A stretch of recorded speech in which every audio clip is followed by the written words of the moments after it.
فرش التراب يضمني. دیکھیے نیکی کا جذبہ بھی جو انسان کے پیشنز ہوتے ہیں وہ اندھے بہرے ہوتے ہیں. پیشنز، جذبات. نیکی بھی ایک جذبہ ہے. کبھی یہ جذبہ حد اعتدال سے تجاوز کر کے بدی بنا دیتا ہے. جیسے رہبانیت، ترک دنیا، شادی نہیں کروں گا، گھر گھرستی کا بکھیڑا مول نہیں لوں گا، بس اللہ سے لو لگاؤں گا. ظاہر بات ہے جس نے بھی فیصلہ کیا نیکی کے جذبے کے تحت کیا نا، لیکن اس کا جو نتیجہ نکلا اکثر و بیشتر پھر حرام کاری ہوئی. آپ عیسائیت کی جو ہے ہسٹری آف کرسچین موناسٹسزم اس کا مطالعہ کیجئے. انہوں نے خود لکھا ہے کہ بظاہر راہب خانے ہیں، راہب اور راہبائیں رہتی ہیں، اور ان کے تہخانوں میں حرامی بچوں کے قبرستان ہو جاتے تھے. یہ نیکی کے جذبے نے بدی کو جنم دیا ہے. حضور کے ساتھ ایسا ہوا. 3 اشخاص آئے، انہوں نے حضور کی ازواج مطہرات سے معلوم کیا آپ رات کو کتنا وقت نماز میں لگاتے ہیں، آپ مہینے میں کتنے نفلی روزے رکھتے ہیں. اب جو کچھ انہیں بتایا گیا، حضور کی زندگی کھلی کتاب تھی، بتا دیا گیا اتنا عرصہ جو ہے آپ رات کو تہجد پڑھتے ہیں، بتا دیا گیا مہینے میں اتنے روزے رکھتے ہیں. انہوں نے اسے کم سمجھا، فتقالوہا، قلیل سمجھا کہ یہ تو زیادہ نہیں ہے. ہمارا تو خیال تھا کہ آپ ساری رات ہی کھڑے رہتے ہو. لیکن اپنے دل کو مطمئن کرنے کے لیے کہ حضور کی کہیں توہین بھی نہ ہو جائے، کہا جی انہیں تو ضرورت نہیں ہے، وہ تو معصوم ہی ہے، ان کی خطائیں اول تو ہوتی نہیں، اگر کوئی ہے بھی تو اللہ نے کہہ دیا قد غفر اللہ لک ذنبک ما تقدم منہا وما تاخر، اللہ نے تو معاف کر دی اگلے پچھلے سارے گناہ، میرے لیے یہ کافی نہیں ہے. ایک نے کہا میں پوری رات عبادت کروں گا، اپنی کمر بستر سے نہیں لگاؤں. دوسرے نے کہا کہ میں ہمیشہ ہر روز روزہ رکھوں گا، کبھی افطار نہیں کروں گا.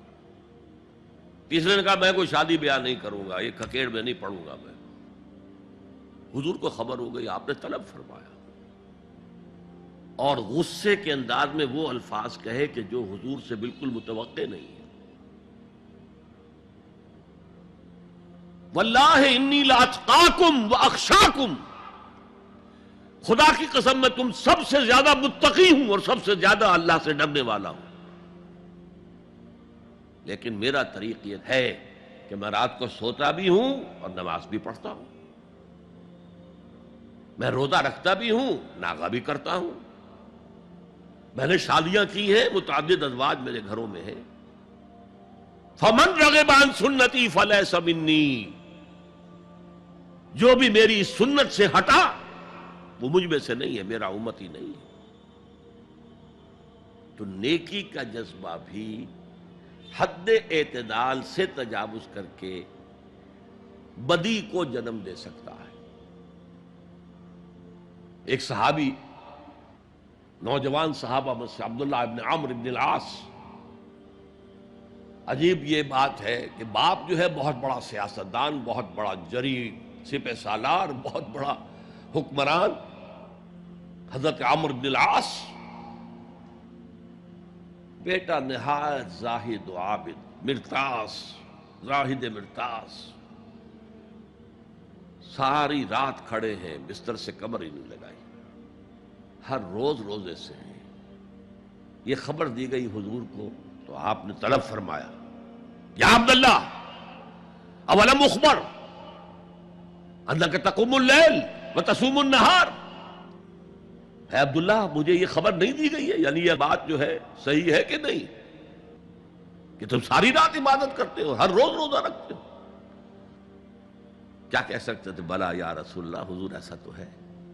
فرمایا لا تفعل، ہرگز ایسا مت کرو. فَإِنَّ لِزَوْجِكَ عَلَيْكَ حَقًّا وَإِنَّ لِزَوْرِكَ عَلَيْكَ حَقًّا بل إِنَّ لِنَفْسِكَ عَلَيْكَ حَقًّا. تمہارے نفس کے بھی تم پر حقوق ہیں، تمہارے بیوی کے بھی تم پر حقوق ہیں. ان کی زوجہ سے کسی نے پوچھا تھا تم ہمیشہ میلی کچیلی رہتی ہو، کبھی ہم نے تمہیں کسی اچھے لباس میں کوئی جسے سنگھار کہہ دیتے کہ یہ میں نے دیکھا. تو ان کا کہ مجھے کیا غرض ہے، تمہارے بھائی کو تو مجھ سے کوئی غرض ہے ہی نہیں، میں کس کے لیے بناؤ سنگھار کروں. یہ بھی الفاظ آتے ہیں. فرمایا ہرگز مت کرو. میں تو کرتا ہوں، میں روزے بھی رکھتا ہوں لیکن نہیں بھی رکھتا، میں نماز پڑھتا ہوں لیکن سوتا بھی. میری بیویاں ہیں متعدد، تو میری سنت اگر تم نے چھوڑ دی تو تمہارا مجھ سے کوئی تعلق نہیں ہوگا.